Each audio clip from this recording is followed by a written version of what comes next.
Olá, meu povo querido, bom dia. Para alguns talvez já vai ser boa tarde quando você assumir esse vídeo, mas espero que esteja tudo bem com vocês. Vamos começar esse momento agradecendo a Deus por vidas que fizeram aniversário. São 3 pessoas da nossa congregação do Verde Parque. Verde Parque, então, hoje tem 3 bolos. Vão dar 3 bolos, hein? Um deles é a Tatiana Fernandes, a outra é a Débora Hanna e o outro é o Gilvan Ferreira. Então, para Tatiana Fernandes, para Débora Hanna e para o Gilvan Ferreira, que hoje fazem aniversário, nossos parabéns, nossos sinceros votos de felicidades e que Deus conceda muita vida em cada ano que vocês viverem. Parabéns para vocês. Agora vamos para o nosso estudo bíblico que a gente faz diariamente. 1 Samuel capítulo 17, talvez esteja um dos textos mais famosos da Bíblia, pelo menos no livro de Samuel.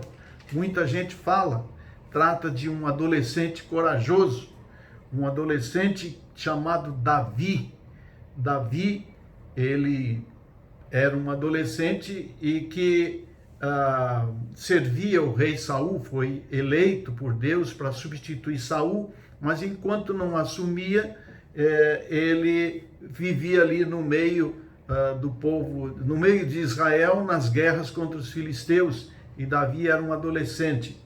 E certa feita, 1 Samuel capítulo 17, vai contar uma façanha desse menino, que venceu um homem enorme, um gigante enorme. Para você ter ideia, Golias, guerreiro filisteu, tinha 2,90 metros de altura, era muito alto. Usava um capacete de bronze, vestia uma couraça de escama de bronze que pesava 60 quilos. Também usava caneleiras de bronze, carregava no ombro um dardo de bronze e a haste de sua lança era pesada e grossa como o eixo de um tear e a ponta de ferro da lança pesava cerca de 7 quilos. Seu escudeiro, seu guardador de armas, ia à frente dele. Esse homem era valente demais, ele era bravo e ele desafiou Israel. E quando ele desafiou Israel, os exércitos de Israel, ele disse assim: para que morrer tanta gente? Precisa morrer tanta gente, brigar todo mundo.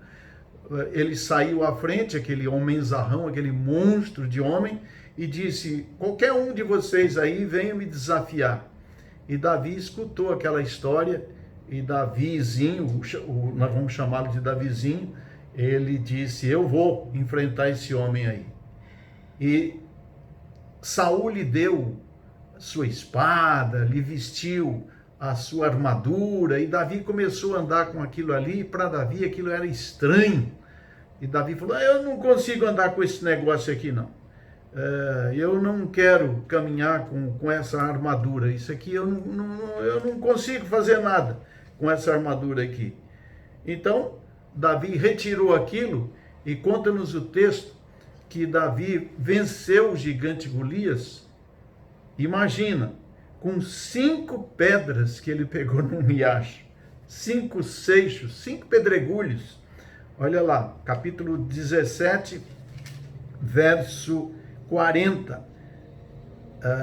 Ele experimentou a armadura e disse: não consigo andar com tudo isso, pois não estou acostumado. E disse Saul, e tirou a armadura.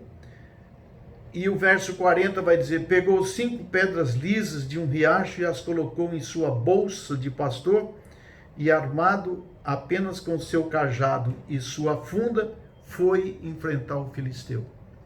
Quando eu vejo essas 5 pedras de que trata esse texto, eu tentando trazer para a nossa vida espiritual, porque a gente também enfrenta muitos gigantes pela nossa vida. Não sei se você tem enfrentado algum. Eu já enfrentei muitos. E pode ser que eu continue enfrentando. Por enquanto, parece que está tudo em paz. Às vezes, pode ser que essa pandemia seja um gigante. Se for, que a gente se aproprie da lição que ela pode nos dar nesta manhã. Mas a gente tem enfrentado muitos gigantes, não é mesmo? Gigantes no lar, gigantes na família, gigante, um Golias no trabalho, um Golias com a saúde. Vamos chamar tudo aquilo que atrapalha a nossa paz, o nosso viver em paz, de gigantes. E a gente se veste e toma de todas as armaduras, de todas as armas possíveis, e às vezes essas armas, as armas da ciência, as armas da literatura, as armas da conversa, nem sempre resolvem. E a gente precisa vencer esses gigantes. Então eu gostaria de compartilhar com vocês o que a gente pode ver em relação a esse texto, as pedras. Davi venceu com 5 pedras e eu quero utilizar-me destas 5 pedras para as quais eu darei nomes e vamos ir aplicando essas pedras em nossas vidas. Davi tomou uma primeira pedra e essa primeira pedra eu a chamo de a pedra do temor de Deus. Davi era um menino temente a Deus. E Provérbios 9:10 vai dizer: o temor do Senhor é o princípio da sabedoria, e o conhecimento do santo é prudência. Na nova linguagem de hoje, vai dizer: para ser sábio, é preciso primeiro temer a Deus, o Senhor. Se você conhece o Deus Santo, então você tem compreensão destas coisas. Davi tomou uma primeira pedra. Meus irmãos, quando a gente tem o temor de Deus, a gente já começa a ser vencedor. O temor do Senhor é o princípio da sabedoria. A pedra número 2 eu a chamo de experiência através da vivência. Não adianta você ir atrás de experiência, colhe uma experiência e esquece. A gente precisa viver a cada dia esta experiência. E isto é o que nos faz maduros para a luta com vitória certa. Você vai adquirindo experiências na medida em que você vai vivendo. A Bíblia diz que nele, no Evangelho, se descobre a justiça de Deus de fé em fé. De fé em fé, a gente, de degrau em degrau, de experiência em experiência, a gente vai vencendo as dificuldades. Então, a segunda pedra eu chamo de experiência, que vem através da vivência. Então, cada situação que você vive é uma experiência que você adquire. E essa experiência vivida, ela vai lhe dar conhecimentos, vai lhe dar capacitação para você vencer o mal. Já viu alguém dizendo assim: esse filme eu já vi em algum lugar, eu conheço esse filme. Então as experiências nos capacitam a isso. E às vezes a minha experiência ajuda o outro. Então a pedra número 2 eu a chamo de experiência através da vivência. Vamos falar da pedra número 3? A pedra número 3 eu chamo de persistência. Persistência. Derrotas não podem apagar nosso ânimo de continuar com os nossos projetos. Filipenses 4:13 me diz assim: eu posso todas as coisas naquele que me fortalece. Precisamos persistir, não nos desanimarmos. Suas derrotas já lhe enfraqueceram? Olha, Deus persiste em nos amar e Ele nos dá o melhor. Então, nós não podemos desanimar. Terceira pedra, persistência. Persista, persista. Vai firme, vai em frente. Enfrente o seu gigante. Vamos para a pedra número 4? Eu chamo essa pedra número 4 de preparo. Preparo. Há armas que para nada servem a não ser para atrapalhar.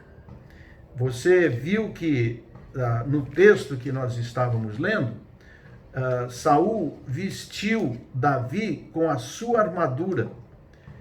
Versos 38 e 39 diz assim: Saul deu a Davi sua própria armadura, incluindo uma couraça, um capacete de bronze, e Davi prendeu a espada sobre a armadura, e Davi prendeu a espada sobre a armadura e tentou dar alguns passos, porque nunca tinha usado aquelas coisas.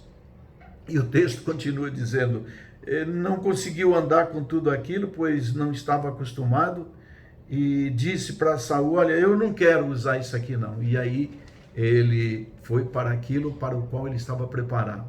Sabe, irmãos, tem coisas com as quais a gente não está preparado para usar, que quando você vai usar, você corre risco. Então não se meta onde não é chamado. Se você não tem preparo para enfrentar uma determinada situação, não se meta nela. Deixa isso para quem entende. Nós precisamos ter preparo. Esse negócio de dizer que o meu ponto de vista é esse, ou que o meu cargo tem força, ou que eu não gosto dele, esquece isso. Se não tem preparo, não vá se meter a fazer as coisas. Armas precisam ser conhecidas. Armas precisam ser conhecidas. Então, precisamos estar preparados. E Davi era um menino que estava preparado para usar a arma que ele tinha, que era o seu alforge, a sua funda, o lançador de pedras. Ele tinha a sua funda e ele conseguia acertar qualquer alvo. Davi era fino, ele sabia manusear a sua funda. Então vamos para a última pedra, que é a quinta pedra. E esta pedra eu a chamo de ação. Ação. Não adianta ter todo esse conhecimento, não adianta a gente ter persistência, não adianta a gente crer se a gente não tiver ação. Tem que agir. Fé sem obras para nada serve, nem existe. E tem gente assim, planeja, mas não coloca em ação. Então, esta seria a pedra de que Davi lançou mão, e ele levou a 5 e foi preparado. Agora, de onde Davi teria tirado essas pedras? É uma outra coisa também que me chama a atenção. O texto diz que Davi foi a um riacho, ele devia conhecer esse riacho, e ele escolheu desse riacho estas 5 pedras. Ele sabia onde tinha pedra boa. De onde Davi teria tirado essas pedras? Desse riacho. De um rio corrente que lava, que burila, que trabalha as pedras. Interessante que as experiências da vida são águas que vão passando e vão trabalhando a nossa paciência, a nossa persistência, a nossa fé. Tudo que a gente vai vivendo, ela vai passando. É um rio corrente. Nossa vida é um rio corrente. As nossas pedras que nós usamos, meus queridos, ao longo da nossa existência, podem ser retiradas de um rio de águas sujas, que deixa as pedras escorregadias, cheias de lodo, ou de um rio com alta incidência de sedimentos, de areia. E essas areias vão passando e vão lixando e limpando as pedras, e vai criando marcas, frisos. A nossa vida também vai ficando marcada pelas águas que passam por nós, pelas areias que passam, pelos pedregulhos que vão passando na nossa vida. Como eram essas pedras de Davi? Eram grandes ou pequenas? Era de formação arenosa? Eram lisas ou crespas? E por que lisas? porque elas iam sendo trabalhadas a cada dia que as águas daquele rio passavam por cima daquelas pedras. Nós temos a nossa vida sempre preparada pelas nossas pedras. Meus queridos, outra pergunta que a gente faz é: por que Davi usou 5 pedras? Por que ele não foi só com uma? E aqui eu fecho. Eu diria que as 4 primeiras pedras era para a segurança de Davi. Agora, a 5ª pedra era a minha ação ao rumo certo. Eu preciso ter temor a Deus, eu preciso ter experiências com Deus, eu preciso ser persistente naquilo que faço, eu preciso ter preparo, mas se eu não agir, de nada vai adiantar. Que a lição de Davi fique para nós nesta manhã e que a gente siga em frente na nossa vida, sem o temor do problema, mas com temor ao nosso Deus. Deus te abençoe.